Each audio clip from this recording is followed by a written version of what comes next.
Jasper, go! Paddle like the wind!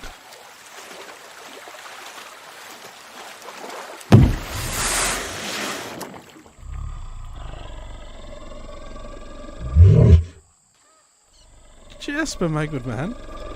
Yarp. Have we run aground? Yarp. And now we're completely stuck just a few feet away from an enormous man-eating creature? Yarp. Well, I don't think we will survive this from the strength of arms. I think it's time to negotiate.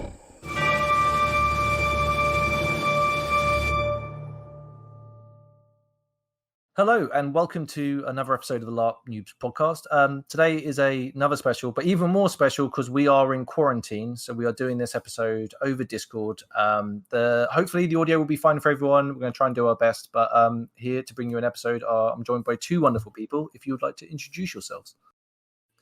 Hi, I'm Al Bevan. I have been LARPing for a long time and I tend to tell stories when I'm at LARP.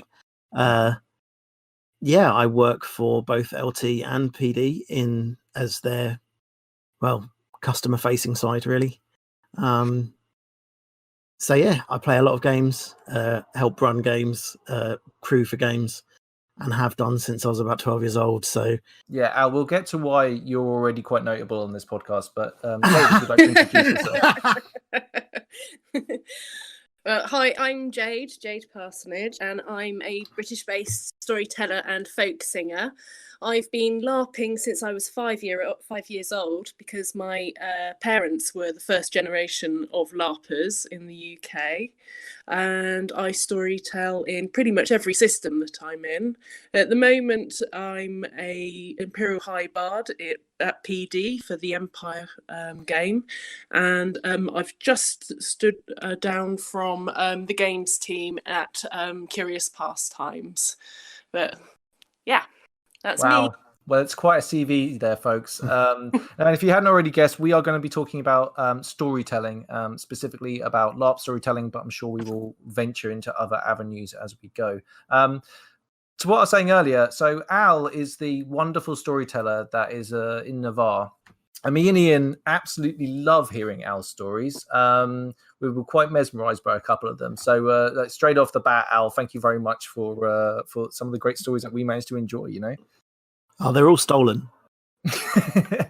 Yeah, so where shall we start in how to tell stories at let's say at LARP generally? Like where would be a good, so you've had your idea, you're going to tell a story. What sort of thing are you guys thinking about? How do you approach this? I would start with trying to become comfortable speaking in public, because a lot of people, anybody can tell a story, but if you can't translate that over to your audience, then it's lost. The value of that story isn't there. So start by practicing public speaking. Yeah, I would say there are some things that I would say that are good rules. Like if you're not a confident person in front of a crowd, there are certain things that you can do, like trying to slow down your cadence or you speak is a good one. Remember to breathe, things like that, and try and speak to the back of the room, right? Like you're trying to get your voice heard, which I find a lot is where people are almost embarrassed by being in front of a large group, and therefore they lose the interest from the large group, you know?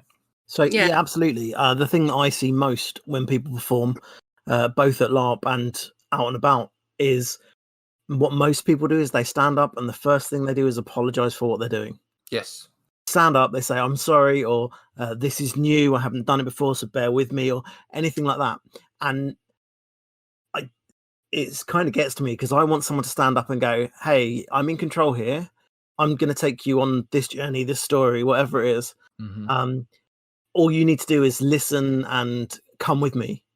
Yeah, it's kind of annoying. The fact is that you kind of need to have like at least a facade of confidence in order to sometimes hook someone into what you're saying, right? Yeah, absolutely. Yeah, absolutely. Yeah, I totally agree with that. I think one thing I would say is going to LARP and looking at the different storytellers that appear at Songs and Stories, which is a Navarre tradition where on the evenings people come around a fire and everyone sings and tells stories basically. But one of the things that I've noticed a lot is where you've seen people who are very, very confident telling their story, but I get the feeling with a lot of people that they didn't start there, right? Like, people aren't necessarily born to perform. Sometimes people have to work on it, right? Well, that's the thing with storytelling, is that it should be about the story, and it's not necessarily to do with the person who's telling it. Of course, in a LARP type sense, then you want your story to have something to do with the world that you're in, but it's the story which is the important bit, rather than the person telling it. You want people to be able to close their eyes and still experience that story. It's not something which has to be performed in a physical sense. Yeah, I think the interesting. Yeah, Al, sorry, what were you going to say? I was going to say that's really interesting because I'm a hack. I know I am. I've worked with some fantastic storytellers and know that what I do is not up to what they do. I also know that I never apologize for what I do. So I do perform, and it is, well, it's all about me. But it's about me taking people somewhere that they've not been. And I think to a degree, while I do things differently to Jade, because Jade's like a real proper storyteller and not, some show off like me. Then is there a proper storyteller though? Like absolutely not. No. Anybody can be a storyteller.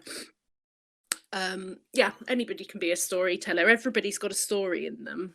It's just if we're going to talk about kind of me being a proper storyteller, which as we've already discussed, there isn't such a thing really, then it's all to do with what happens as that breath leaves your body.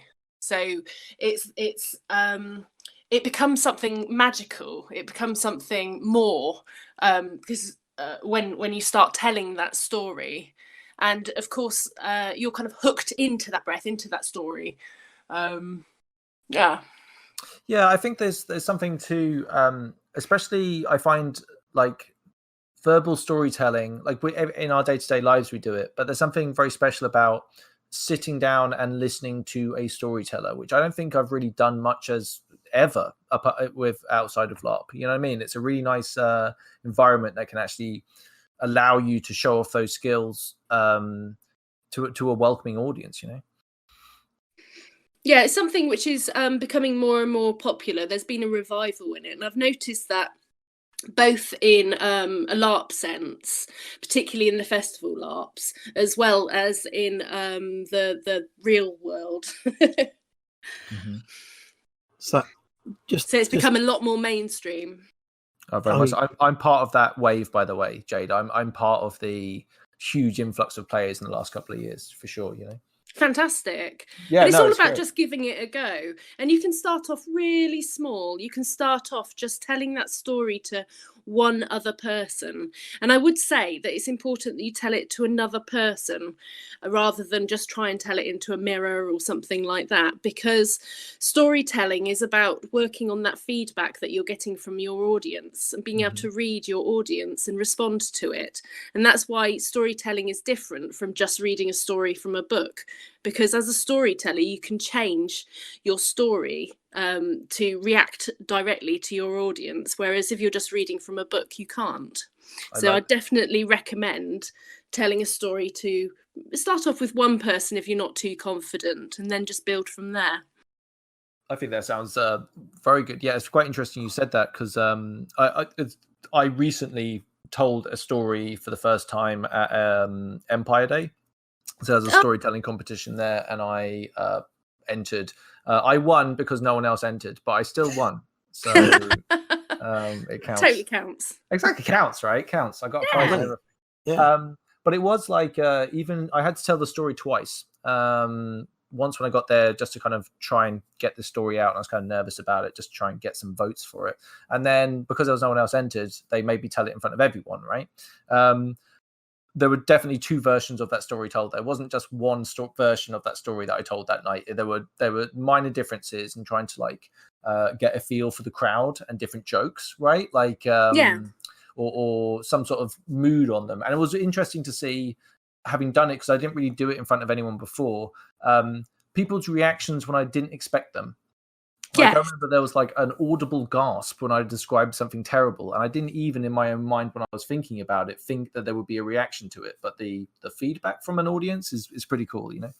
Yeah, absolutely. And the more that you tell a story, the more you'll realise that the story will change, but the more you'll get familiar with that story, and you'll start to be able to anticipate when your audience is going to perhaps react at certain points, like you were saying. Yeah, it's very much a conversation. Admittedly, most of the time the people on the other side of the conversation don't talk back. Sometimes they do. Sometimes you encourage them to, and sometimes they're just, heckling.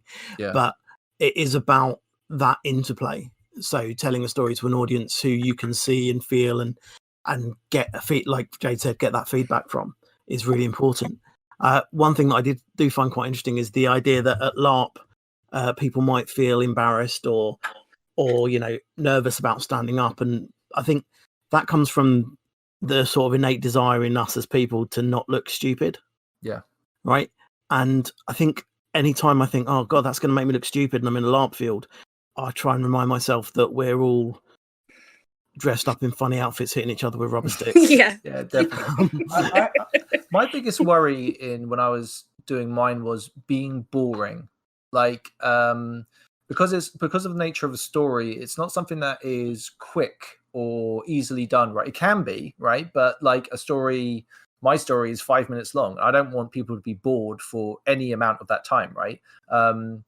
I think that's kind of like some of the pressure that I felt, and it was less looking stupid rather than just boring someone to death and giving them a bad time. Stories, once you get past the whole sort of getting up and telling a story and imparting information, stories become much more like music than people think. So they might have a refrain or a chorus or a call and response that you actually use as a way to hook people in. Sure. Yeah. Sure. So like there's one that I do about the Navarre and how the Navarre believe everything is a big dance. And there's a line in that which is the only line that I use repeatedly and know how the story is basically the orcs will tell you orcs don't dance, but we're Navarre and we know everyone dances. Starts going along with it. I was about to say I've been a part of that, which is a weird way to put a story, but that's what the words, and I think they're actually quite fitting, is like it becomes very collective, that story. Yeah, absolutely. It's a way of bringing people back from whatever they're drifting off to think about, or getting them involved, because they're then an active member of an audience rather than a passive member of an audience. Yeah, and an audience always likes to be able to anticipate. They always like to go, oh yes, I know what's coming. So if you lead them up to something like the refrain you were just talking about, then they get that sense of a reward because they know how to do that bit. And like you say, it kind of brings them into the story. Yeah, I found there's a few like traits sometimes that, like, I don't know what the right word for that would be, but so that's a good one. Repetition, right? And to be able to get people enjoyed and have an idea of like the anticipation of what's about to happen, right? Also weirdly, like the number 3, right? If you do something 3 times, the audience know on the 3rd time something different will happen, right? There's a few tropes that people kind of take as a absolutely. Yeah, 3 or 7. Yeah. Right, exactly. 7 is a pain in the ass, by the way, because I had my story I did was basically a dum dum dum, right? And then the end of it would be a different thing. But because I did it over virtues, there are 7 bloody virtues. So having to get through 7 of them, like I remember I even wrote at the back of one of them, the last 3 or whatever, that I could compact those into one if I needed to, right? Yeah. Like just to get out of there if I had to, but yeah, bloody 7, that's excessive, When you were, But it is one of the magic numbers. They are magic numbers. And just picking up on what you were saying, Al, about people sorry, it was Dave, wasn't it, about being frightened of boring people. If you stand up and you do what I call getting your twinkle out, so you stand out. I'm sorry, it's not that sort of podcast, Jade, I'm afraid. Yeah. Do you know what I mean? Like, Run that one by me again, Jade. We're pretty slack here, but honestly, that's disrepute right there. You stand up. Starting to be disappointed that I've never seen you tell a story. Oh no, sorry, wrong podcast. Wrong podcast. That's the other one. Yeah. Oh no. So tell us about your twinkle. So you stand up, you have a sense of purpose and a sense of presence. You have a twinkle in your eye. You look like you're just about to engage everybody. So look around the people you're going to be telling your story to and look them in the eye as you do so, just briefly, just as you throughout the crowd, different people. And what you're doing there is you're giving people permission to enjoy the story that you're just about to tell. So if you're telling your story and you look like you're enjoying it and you keep just going around with your twinkly eye and getting eye contact with people, then they'll stick with you. And no matter how many mistakes you make or whether you have to go back on a bit of the story that you've forgotten, they will forgive you because you're enjoying it and they have permission to enjoy it because they can see that you've got your twinkle out. I completely get what you mean by your twinkle now. Yeah, I agree. Yeah. I tend to have a kind of just before I tend to do things that I'm very nervous about.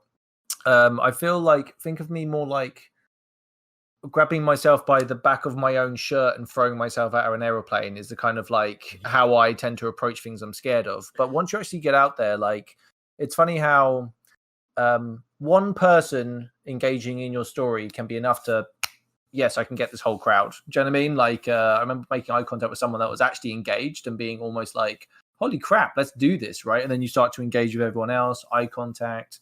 If someone made a noise or something like that, kind of you break the story by speaking to them directly and get them involved in the story as well. Does that make sense? Yes, absolutely. Yeah. That goes back to what we were talking about with storytelling. Then yes, you react to what's going on around you. You react to the people around you, but you also react to whatever is going on around you. If a branch falls out of a tree, or on one memorable event, they had baby owls that we kept finding under trees. And there was a baby owl which was under a tree while I was telling a story. So it just became part of the story. Yeah, I think there's definitely telling stories in the woods is a pretty good time, right? Like that looks that's a pretty good setting. Yeah. Oh, it's amazing. It is a really so the guys that set up Songs and Stories, they worked really hard to get the atmosphere right. Mm-hmm. So you're walking already onto a stage where people are wanting you to do something good. Yeah. And that's really liberating. It's quite interesting about you saying that you sort of you get someone's feedback. You look at them and you understand they're involved.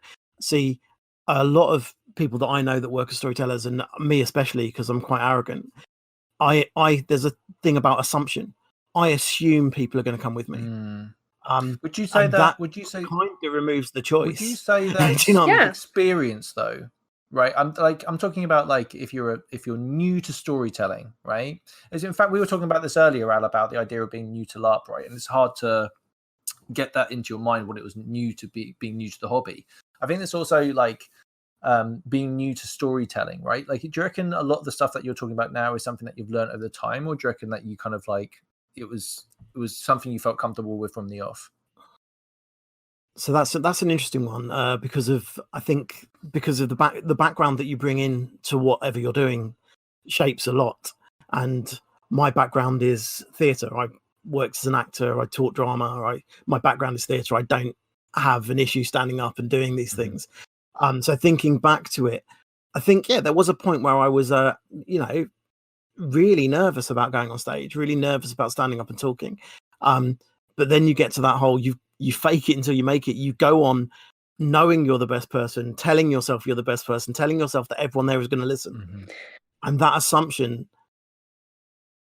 sort of, like I say, it almost removes the choice. People are going to listen because you expect them to. And as a crowd, that's really powerful. Yeah. And one of the great things is that if you're a LARPer, no matter whether you're a new LARPer or somebody with a lot of experience, then you are already pretending to be somebody else. So it's not too much of a jump, I think, to pretend to be a storyteller or to pretend to have confidence when you I totally agree. I actually was saying this to my friend Ian.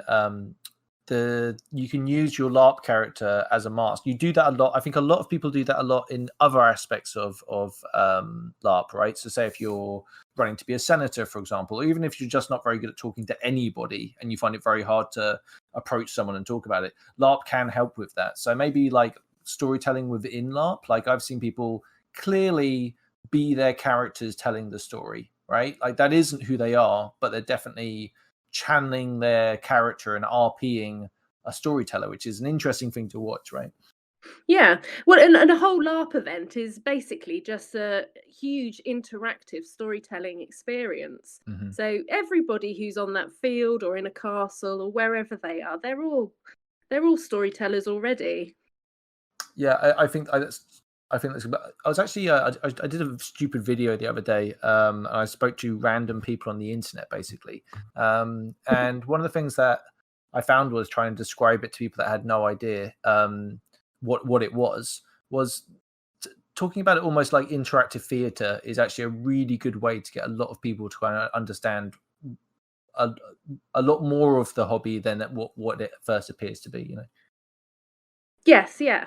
So to people who are on the outside, that gives them an explanation which they can build upon. But yeah, otherwise it's just for them. It's usually just people running around yelling "fireball," right? Like that's their general Yes. view, right? Whereas it's a lot more kind of narrative based than I think people give it credit for. Yeah, hugely narrative based. Yeah. But right.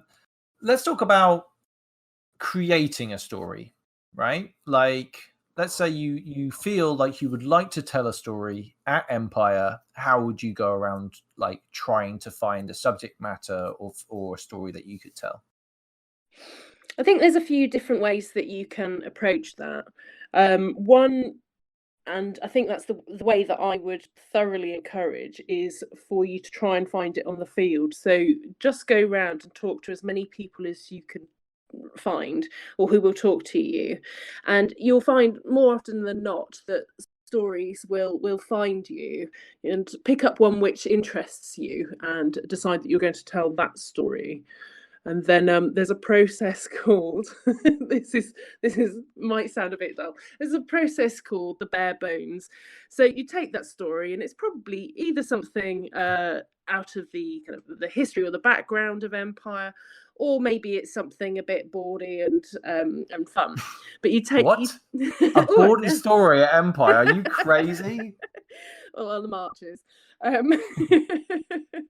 But you take your story and you break it down into its parts, and you keep breaking it down until you get, say, about, I don't know, 6 different words which are your story. So it might those 6 different words are all that you have to try and remember if you're going to tell your story. You just elaborate around those 6 different words, those 6 different bare bones in the story. Okay, interesting. Let's use a real world example of that. I don't know. Let's do Jack and the Beanstalk. Like, what would you say would be the 6 words there, right? Like magic beans, giant beanstalk. So golden goose. Well, yeah, absolutely along those lines. So you might start off with selling, beanstalk, giant, goose, gold, and then death. Yeah. And then so we've got selling, beanstalk, giant, goose, gold, death. Those are the only things that you need to remember. That's your entire story. And then it's all about just using descriptive words. So picking up on all the different senses and trying to describe what's happening throughout that story, right from selling to beanstalk, giant, goose, gold, and then the death. Yeah, I used bullet points, which were literally not that I would ever need help remembering all 7 virtues. Honestly, obviously, if anyone's in the Inquisitions listening, but I wrote them down, and I basically wrote I wrote 2 keywords just for names that I knew I would forget or fluff on the time when I did it, and what the moral of each story was. So for the virtue, and like 1 word, so it would be like courage, battle next to it, for example, or whatever the word would be. So trying to keep it real bullet pointy, and that was such a comfort when I went up there to tell the story. I was also using a tambourine, so I hid my notes in the tambourine, which is always a good time. Good tip. Yeah, if you ever see me telling So a story and I'm holding a tambourine, that's why. That's why. So yeah, that scaffolding is really important. And you build the scaffolding of the story, like Jade says, out of the bare bones, and then that gives you time to, as you become more comfortable with the story and more comfortable with telling stories, it gives you time to mess around in amongst the scaffolding, because you've got the bones to hold it together that you can return to. And like we've already discussed, the story will change each time that you tell it. Yeah, and also to the crowd that you're with, right? There's a whole bunch of nuance and ways to go with this. One thing I really wanted to do, which I don't think I pulled off, which I would really like to do, is to do the emotional end, right? You know, my friend Ian, again, sorry to quote him again, but he said like earning the silence of the crowd, which I really like as a expression. You know what I mean? Like, Ooh. yeah, it's nice, right? Yeah, poetic. You said it offhand, but I wrote it down because I was like, that shit's heavy, dude. I really like that. Yeah, no, I usually say landing the plane safely, but I think I'm going to swap it for earning the silence of the crowd. Yeah, it's kind of like that's one thing I would really like to strive towards, because I find, like we were talking about earlier, with like a bawdy song is a bawdy thing, right, or a bawdy story, right? If you're getting a laugh, that's job done, right? I think there's something really challenging about selling an engaging emotional story, because you have to get the crowd and take them all the way with you, and then leave them just for a second to dwell on an emotion before you finish your story. Like, that's difficult, you know. I mean, it's also terrifying, right? Because you get to the end of your story, and there's if you hit what you're talking about, there's silence. And silence is really hard to read. A group of people laughing or shouting or cheering or whatever, that's really easy to read. That means you've done okay. A group of people telling you to get the fuck off the stage, that's easy to read. That means, you know, that maybe you need to revisit Tough what crowd. You've been doing. Tough crowd, right? Yeah. I need to stop telling stories at prisons. This is terrible. I don't. I did a gig the other day and got heckled by one person in the audience. That one person was my partner. A friend of mine, Sam, sorry, podcast listeners, it's probably boring for you guys, but he told the story of my death at Songs and Storytime, right? I know, and honestly, like I had something in my eye near the end of the story. I wasn't crying. Oh, you or were anything, there. but wow. It's a dusty circle. It's a dusty circle, it, right? Yeah, and it was really emotional. But I remember thinking, like, I was really worried about him telling my story, right? Like, I was really like, oh man, like, what if the crowd are just so bored by this, right? And there was like an emotional silence at the end, and I was like, oh no. But I think Sam was worried about it, but it turned out that everyone was actually really engaged in the story. So there's a kind of it's brave to try that story, and I think it's a great Everest to try and conquer. Yeah, well, like Al was saying, it's terrifying when there's a silence at the end of your story, because you want feedback, and usually when there's a silence at the end of the story, people aren't really staring at you anymore. They're looking down, or they're still in the story in their head or whatever. And it's only when people are ready that they start making a sound. So generally you have to hold your story space, so you have to stand there and wait until people start making a sound.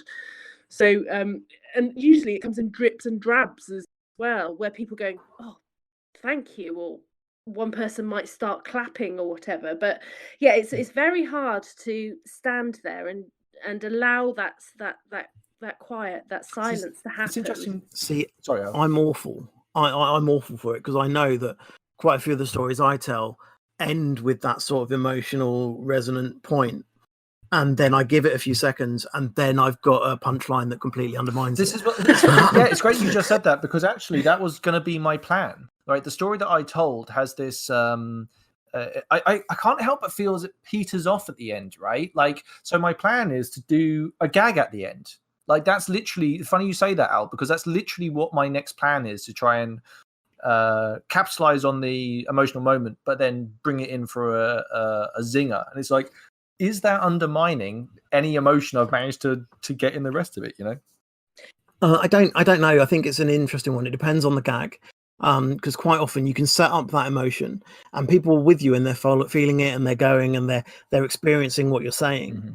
and then if you sometimes leaving people on that is what you desire. It's what you want. You want to. I'm going to be really wanky now and say you want a sort of didactic ending that teaches something. Yeah, we should definitely get. By the way, Yeah. as a warning, we should get more wanky as the podcast goes on. By the way, okay, right. So from here on out, Get we your will twink be getting out. very wanky. So from here on out, I'll be talking about the difference between didactic and dialectic, and we'll be talking about the Verfremdungscht effect. get your dictionaries out, people. We're going in for a big one, all right? You can't English German there. I think it's all right to go for a gag and again read. Yeah, it read can be a your, fresh release read your valve. audience, but just as long as you've made sure that you've tied up your story at the end before you do that gag. So make sure there are no loose ends. Make sure that you've given the reason for the story, and then if I do allow a space and then tell your gag. If I do it correctly, I'm building the gag already, right? So the gag should be it's like the second storyline, effectively. Do you know what I mean? The B line to the story. So it's a bit of light relief throughout it, and that should hook into the end. So, man, I wish we were going to Empire this weekend. Basically, Oh, that's I where know. I'm so much. So I'm really interested in what you said about your friend telling your story at Songs and Stories, because years and years ago, when they were writing Empire, I ran into Matt at what was it? It was at an event somewhere, and he said, "Oh, I know you've played like Arc Systems, and I know you've played Maelstrom and Odyssey and all this, and I know you've never overly got on with them. What is it that you'd change about our games?" Right. And at the time, I wasn't playing a lot of PD. I'd sort of walked away from Maelstrom. And for me, it was a weird one where in Odyssey, death didn't matter. You died, you went and generated a new character, you went back in the same kit, you walked straight back in. Heroes were expected to die. It was a thing that happened. Right. No one really talked about it. You were just your mate or your brother or somebody else from your town that had walked in. Right.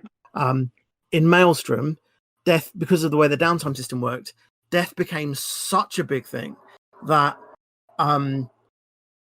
playing a murderer as I did, it was like you'd kill people, and there would just be there'd been so much put in that no one wanted to die. So everyone had these skills that allowed them to strike for uber death or whatever, but no one ever used anything because it would be putting your character that you'd spent all this time on the line. Right. So I said to Matt, death needs to be important. That death needs to be important enough that people remember it and it matters, but not so important that people don't want to do it. You want to encourage people to go out there and die, because that's part of the story. And when we discussed how we'd do that, it was very much along the lines of one of the greatest things that can happen is you turn up as your new character to a fire somewhere, and someone is telling your heroic story of how you died that morning. This is one of the things I really enjoyed about first going to Empire and going to Songs and Stories was the stories I was hearing were like, I remember talking to Ian about it, being like, man, like these stories are probably about someone, maybe someone at the circle right now, right? And that's a cool thing to hear. Like, I want to be a hero, right? Little did I know I had to die to get a story told about me, unfortunately. But what better way of honouring a character? It was the best, like not to get too emotional about it, but like it was. So dying was a really great experience. Coming back was great. It was a really good thing. But the absolute full stop emotional stopper, on all of that, was the story at Songs and Stories, right? That hit me in a way. It's still something I'm decompressing now. Like the emotion I felt when I was listening to it for a fictional character, right? That was myself, which is weird, but is that because you feel like your character has become or became something more than just you? Yes, very much so. And I would also say like like my character Ifan became its own almost solid entity, right? Like in my mind at that stage. Do you know what I mean? Like it is he's a real person who I got to experience for a year and a half or whatever it was, you know. Yeah, so it's interesting. It's interesting because we're all in that field to tell stories or to create stories or to be part of a story or whatever it is. However you chase plot or interact with people, whatever it is you do, everyone's there essentially to be a hero in their own story or an anti-hero or you know, whatever it is that floats your boat. And then if you do a thing that then people take time to talk about later, it's why hanging out with LARPers in the pub is simultaneously brilliant and awful, because they will tell you their LARP stories. Yeah. And LARP stories are amazing. And they're even better if they're you and you're there. But if someone's telling a story that is genuinely interesting and it's about something you've done, that's really cool. Do you know what I mean? That's an awesome thing. But picking up on that, it's interesting how these stories are all links in a chain. So you have your own story, your character, the things that you've done, and then somebody else tells the story of you, perhaps say if your character's died, and then that legend goes on. So each person who's telling this story adds something to it. So that story could have started, say, at event 1, and then we're at event 7, and that story's still going, and it's changed. So each different time it's being told, it's like another chain, another link on a chain of the story of that particular character.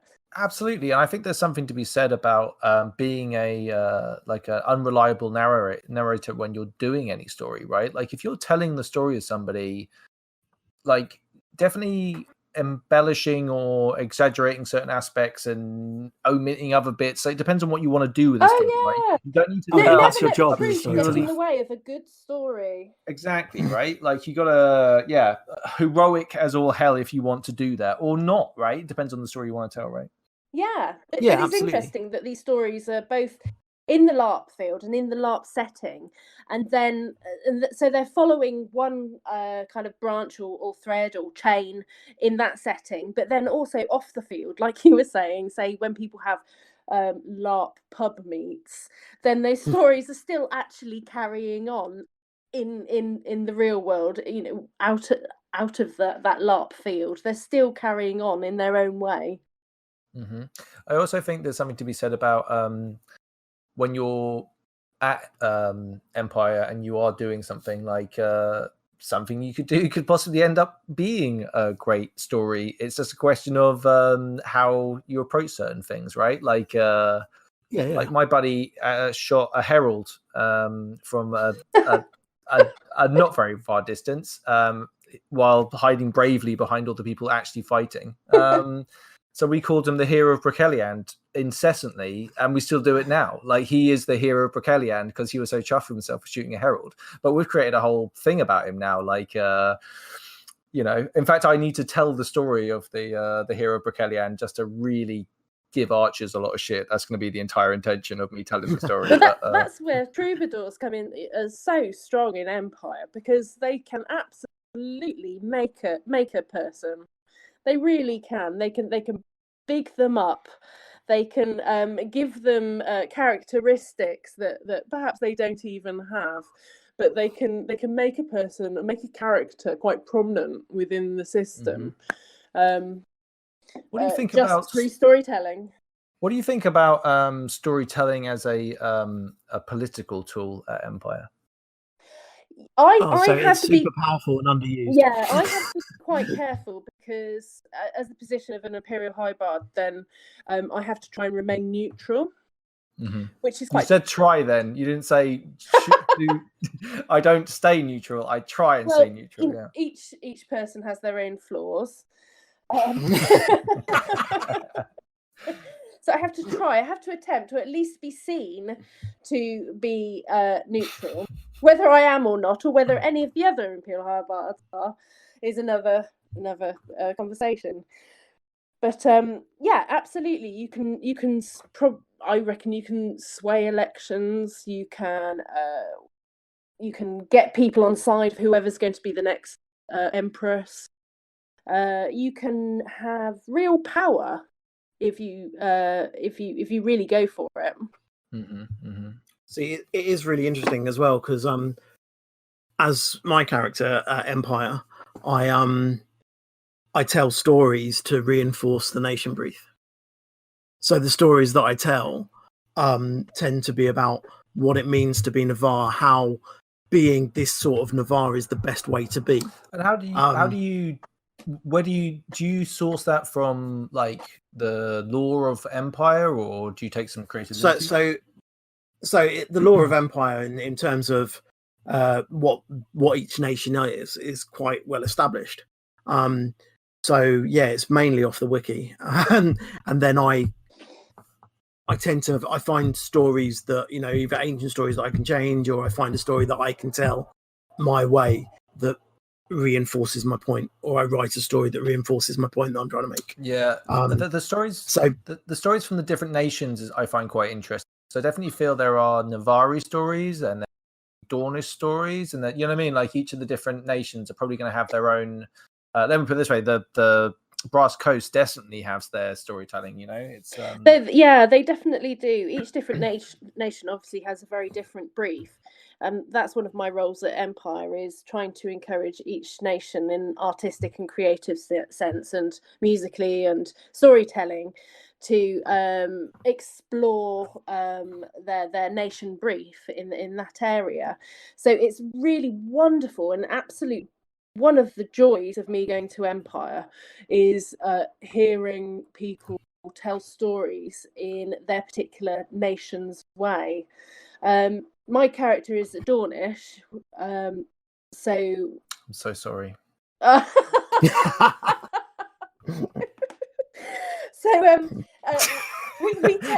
tell stories in perhaps more of a mannered way than some of the other nations. Uncouth Navarre is what you're saying. What? Did you hear how diplomatic I was then? No, I think it's great though. And by the way, Dawn, I have some very good friends in Dawn. Just want to say that before people get stabbed in an alleyway. Mate, don't go down that line. That is a really dangerous. I'm not nationalist. I've got some really good friends in Dawn.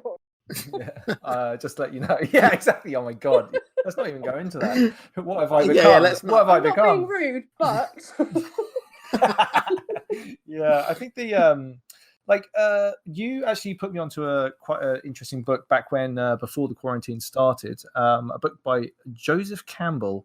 A Hero with 1,000 Faces is the book. I am yet to finish it because that is a dense book and leaves me thinking about things a lot after each chapter. So it's taken me a while to get through, but a very interesting book. It's a great book. Yeah, you're not alone with that. It's about there's a lot to do with archetypes in there. Yeah, which is what I want to talk about. So the book kind of like, and this is me paraphrasing. I haven't finished the book yet, so here I'm going to tell you what it's about. But it's it's like archetypes and universal truths of storytelling. Effectively, there are certain things that we see multiple times in multiple cultures around the world, and it kind of explores a lot of those different ideas. Would you say that's fair? Yes, yeah. Absolutely. And some would argue that there's only a finite amount of stories, and it's just us telling the same few stories, basically, over and over again. Are there any archetypes that you can think of that fit certain nations? Like, is there any nations that you have a kind of idea of? Well, if I'm going to tell a Dornish story, well, I'm going to approach it in this way, and these are probably some of the themes I'm going to have in it. Oh, that's a good one. That is. It's so hard not to say the idiot about some places. I try and get one good question out an episode, so that was it. That's a really good question. Yeah, I think that I've been telling stories for so long now at Empire that I don't even find myself thinking about the archetypes anymore. Everything just kind of slots into place in my head. But when I was starting telling stories there, then I think that I would look at the different archetypes and try and place them or use them in stories. I can't really think about. Oh no, I'm just trying to think about which archetypes I'd place for each nation. Great, great question though. So I think things like Wintermark works particularly well with the idea of the sort of peasant hero, the idea of starting from nothing and becoming a hero through through action. I think totally. When I was listening to they go through a lot of the hero's journey. They're kind of like the start, and then it's a full circle back to the beginning, but everything's changed by the end of it, and there are certain steps along that. I couldn't help but think of Wintermark because they have this kind of like heroic Viking vibe, right? Like a Anglo-Saxon vibe to them that kind of just feels very fitting to that kind of narrative, Yeah, I think that quite works well for them. I think, interestingly, Navarre stories that are about the point in the story where you meet the wise man or the advisor or however it's worded in that book, I can't remember, that those stories tend to resonate quite well because the Navarre law is that they're older and have made the mistakes and are sort of there watching again. That's a good point. That's an interesting. I don't think there's enough stuff to do. I haven't heard that many stories with that in mind. I think that'll be really interesting to kind of explore a bit further, especially with the what's the old empire that Navarre formed off Turuniel? Is it Turuniel? Yes. Don't ask me questions like that. I'm supposed to know stuff like that. Quick! Look it up. Quick to the wiki. Good keyboard noises. Yeah, exactly. That's all sound effects. But you got a Foley artist. I've got a whole studio around me set up to go. That's how we do the intros and outros. Going back to the archetype thing, I've just I've just been sitting with that question for a little bit, and I think that in general, I'm not so aware of the different archetypes in Empire, but I do use things for the stories that I tell that are from the book that you were telling, talking about the Hero of a Thousand Faces. So I would do things like a meeting with the goddess. You could probably relate that to when people go and have meetings with the Eternals. Yep. Obviously, atonement with the Father is something which we have a lot. Talking Dawn specifically here, where people are having various different trials and tribulations with their earls. Yeah, that's actually the bit I was literally listening to yesterday on the book about this kind of this destroyer father figure who can also be maternal at the same time. It's kind of some interesting themes in there for sure. Yeah. But yes, I thoroughly recommend it if anybody does want to go and read it. Joseph Campbell. I've been listening to it more like it's brain candy for me. That's how I've been kind of listening to it. It's kind of like it's really good. Like I was saying, because I stop after listening to stuff because it gives you ideas for stories just by listening to it and listening to the different archetypes in my how I've been doing it. Anyway. And that can definitely help with storytelling. Just having that in the back of your mind somewhere. Essentially, with your storytelling, just start speaking and tell your story. But if you've got a backup or a little bit more education through reading or listening to books or education around the subject, then that will be used, whether it's your subconscious bringing it out or not. Yeah, sure. Yeah, I'm really excited. Like honestly, like I was saying earlier, I'm really gutted that we're not going to E1 because I'm absolutely stocked to the brim full of ideas at this stage to kind of get out there and perform. Really, there's I think for the challenge, what I'd like to do is use this kind of old sorcerer, wise person technique you were just talking about, Al. That is definitely something that I'm going to try and put into a story for sure. So I tell a story which is blatantly ripped off from Legend of the Five Rings, like blatantly, but changed enough to be about Navarre, and that's the story of the scorpion and the frog, which is an old. I've heard that story as well. Yeah. Yeah, it's an old proverb, and it goes a certain way, but if you change the ending, it becomes very Navarre. So that's what I do. And the ending changes. I tell it maybe 4 or 5 different ways with a different ending, all about what it means to be Navari. But that's very much that whole story. The way I tell it is a conversation between a grandfather and a grandson or granddaughter. Yeah, you do that thing where you're kind of telling a story within a story, right? Which is always a very Arabian Nights, right? Yeah, absolutely. Oh, that's very flattering. But yeah, that's what I think, resonates quite well with the Navari background, is the idea that there is a pattern and a repeating pattern to things, and the big part is like I say, the point in the story where there is an advisor. Yeah. And that's also a wonderful way of telling a story, is if you're not that used to storytelling, is to look at the stories that you do know. They might be ones from your childhood, they might be ones that you've read in a book, but to pick a story and then put characters from Empire in it instead. So the structure of the story is already there in the story that you're familiar with. And then if you put the characters or events that have happened within Empire into the positions in that story, then you've got a ready-made story, and you just know how to tell it. Absolutely. For me, I just started off using the virtues. It was kind of like, but very much based on the like very loosely, abstractly based on the Christian rich man asking Jesus how to get into heaven. And he talks about trying to get, like, a rich man trying to get to heaven is like something trying to get into the eye of a needle or whatever, But it's basically abstracted from that, but using the virtues in Empire.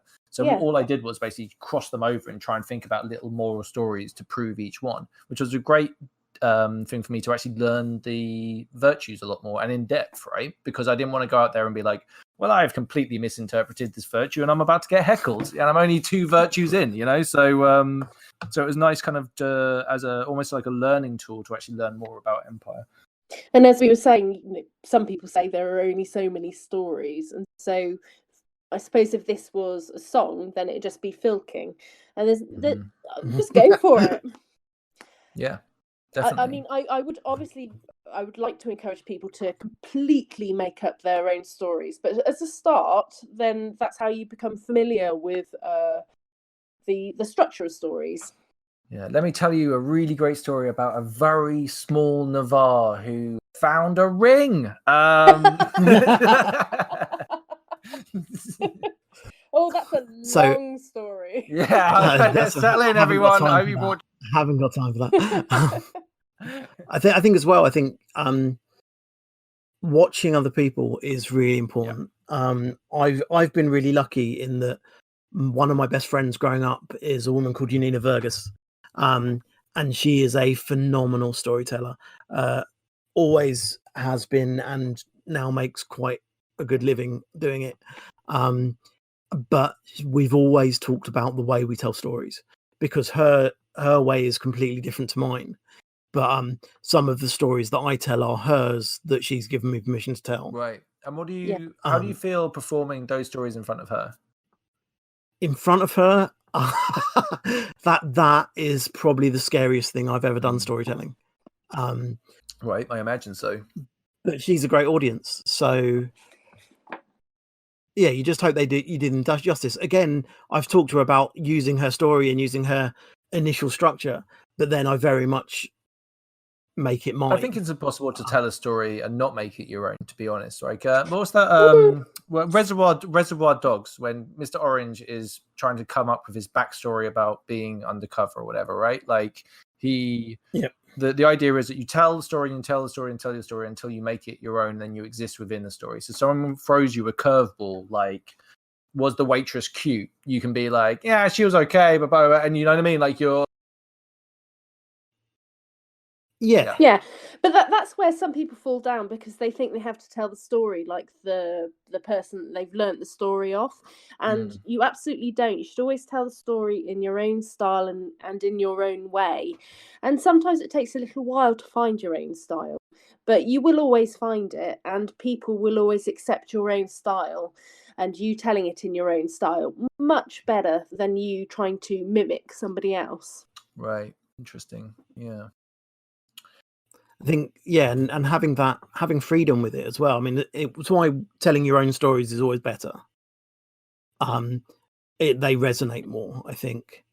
But once you've got to that point where you have a freedom that you're not on rails, people can tell if you're just sort of going through the same thing over and over I again. think there's something to be said about, remember we were talking earlier about sparkle or whatever. There's something to be... Twinkle, sorry, apologies. Your little twinkle. Little? All right. It can be a normal sized or larger than normal. It's fine, whatever. As long as you get it out, it's fine. Well, I'll probably end up seeing your twinkle next event. So I'm sure you will. I'm sure you will. I get my twinkle out a lot. Jesus. Right. I've completely lost track of what I was just saying. I'm not sure this is what I signed up I didn't for. sign up for this either. Oh, God, wrong podcast again. As soon as we stop recording, I'm hitting the delete button on the whole thing and just best destroy it now than let it out into the world with all that twinkle. The world's not ready. No. God, what was my point just then? For sake. Let's go on. Someone else say something for a minute. So, Al, how have you found telling stories online? So that's really interesting because I've not actually done it yet. Yeah, I've only gone sort of face to face. I've done some poetry online, but that's kind of that's where I start from terms of writing and telling stories. So just to say, songs and stories. This episode will not be released before Songs and Stories is done, but Songs and Stories is now being done on what would have been the Saturday. They're going to do a Twitch stream with people joining in on Discord and kind of doing performances for people instead of Songs and Stories. It's a pretty ambitious project, so I'm really curious to see how it comes out. But yeah, storytelling is going to be hard, I think, in that sort of environment, right? Yeah. I'd also like to say that they are trying to raise funds for the new theatre tent in the league, and I think on the 24th, which is probably before tomorrow. Yes, tomorrow, I think. This episode will not see the light of day before then. Then they're also having a performance with lots of songs and music and storytelling to raise funds. I think that's also being it says tweet. I think it says a lot about LARP as a hobby, that this sort of thing is going on, right? Like people are kind of self-organizing and doing things for charity and doing things to entertain each other and keep each other entertained, right? Like it's a pretty cool hobby in that aspect. It's wonderful. Yeah, I mean, it's boiled down to what we used to do. So before we had all of these screens everywhere, and I'm well aware that we at the moment we're talking through microphones and screens. But when we had that quiet in the evening, that's when people would start to sing or tell stories. And it seems that now we've been forced to slow down, then again, that seems to be naturally what people are doing. They're starting to storytell more and they're starting to make more music. And I, for one, think that's fantastic. Yeah, definitely. I, for one, I'm definitely going to be tuning in. I didn't know about the thing tomorrow, so I might have to tune into that as well. That sounds great. I'll send you a link and we can share. Fantastic. That's good. Right. I think we're kind of wrapping up there, really. I feel like anything else you want to kind of just say to kind of new storytellers before we start? You don't have to rush. Just if you got anything words of advice that you want to say before we leave. I've got some. Yeah. I've got some that I always give. First is never apologize. Jade was saying earlier that people forgive you for making mistakes, and I don't think that's necessarily true. I think quite often you're the only person that knows you've made a mistake. Agreed. That's a really good piece of advice. Yeah. So yeah, where you might think, oh, I did that wrong.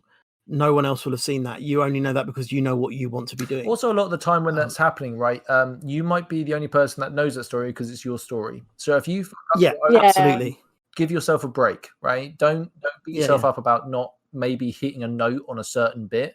There is other bits and other notes coming up, so don't beat yourself up about it, right? The other things I'd say are in a LARP field, you're already looking stupid. Everyone is. Yeah. We're Well, all speak on for a yourself, level. But we're I all thought in that it was quite together. dashing. We're all there together Yeah. to do that same thing. Yeah. And actually, what you're doing by telling stories and entertaining in a way that is in character is helping build that world.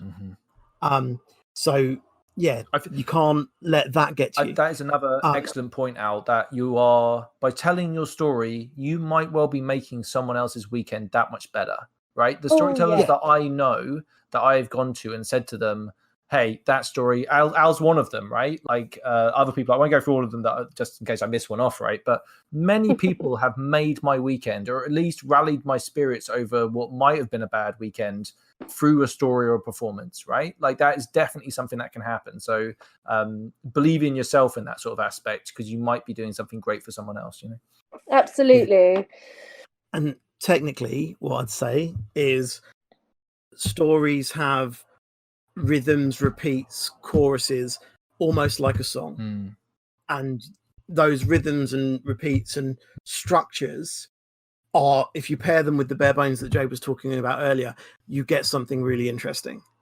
And then you dance around so them. You're talking, because one of your things that you have a really strong game on is your cadence, right? Your rhythm to your language, slowing down, speeding up, and basically leading up to stuff. I think almost like a song, I think you said at some point. I think it's almost like a song. But I highly recommend coming to see Al do his thing, because it is absolutely fascinating. So is that basically what you're saying, is you just use the bare bones and that cadence, and that can be enough to get you through a story sometimes? Yeah, I think so. I think, and as you get more and more comfortable, wanky alert. It gets to be almost like jazz. In that jazz, there is a line, there is a through line, there is a melody line, and those that are really good dance around it. That is very wanky, and I like it. I know, right? I'm going to listen to this back and be like, Al, don't listen to it back. I can't listen to myself. It's too much for me to actually do. So I try and avoid. So the final bit of technical stuff is learn your magic numbers. Those 3s, those 7s, they sound ridiculous, but they give your story so much power if you can utilize them. Yeah. So Al's absolutely right there, and there's a few things that I would add, which would be that a story has the power to absolutely change a game. So you can change a game through just your words. And a lot of people, when they tell a story, are nervous. And when you tell a story and you're nervous, then the pitch of your voice rises and you get faster and faster and faster. So when you tell a story, tell it a lot more slowly than you feel comfortable with. So slow right down and drop your voice, because people will listen, and your story has much more weight when your voice is at a lower pitch.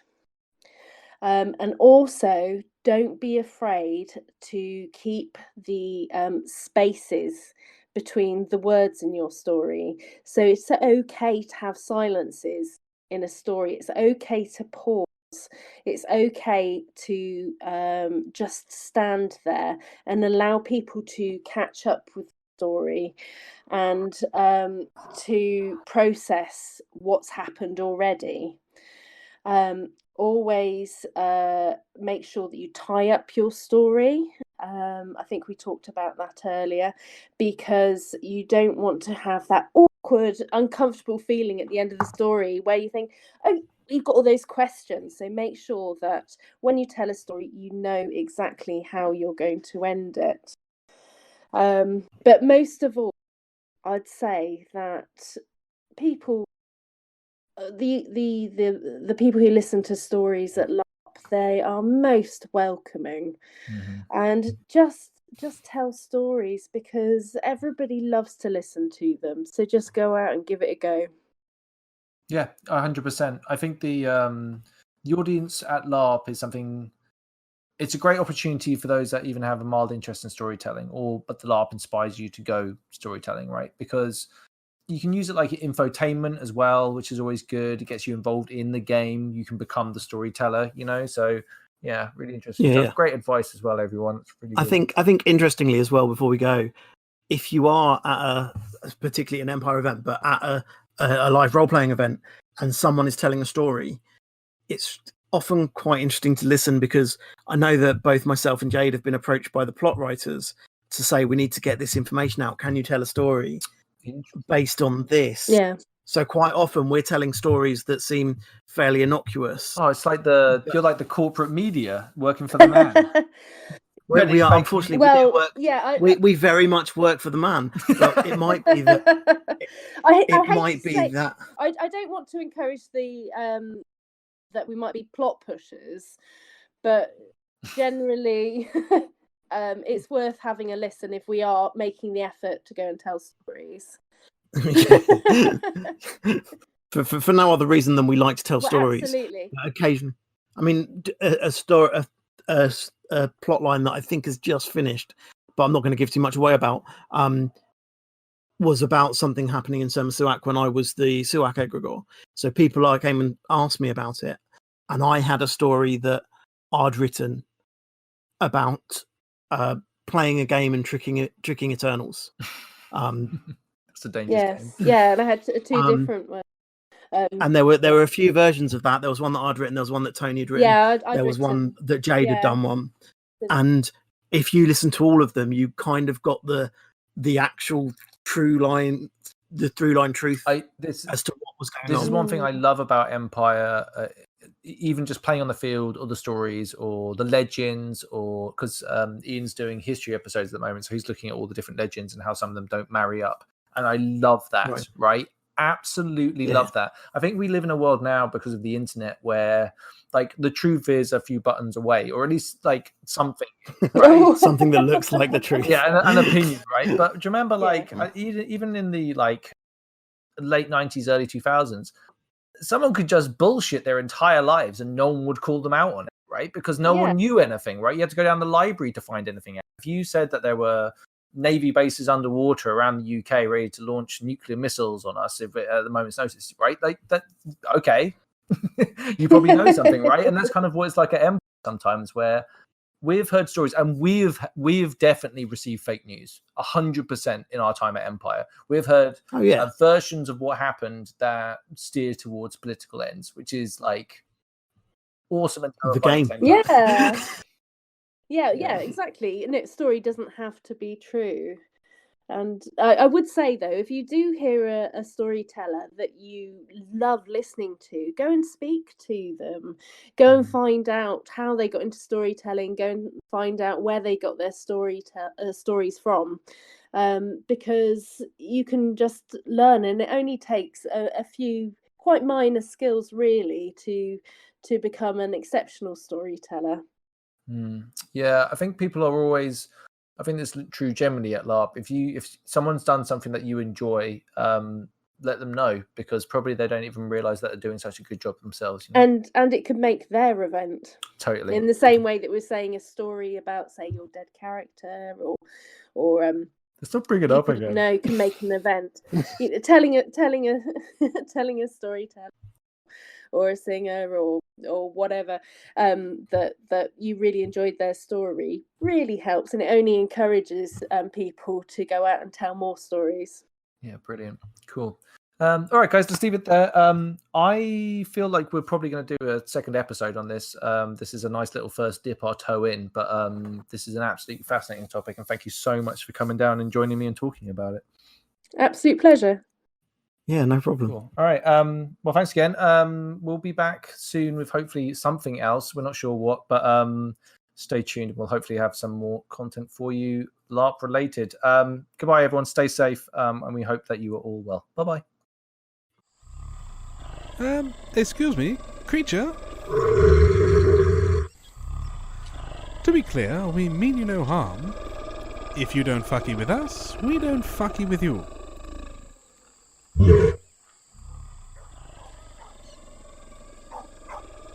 What's that noise? Dogs?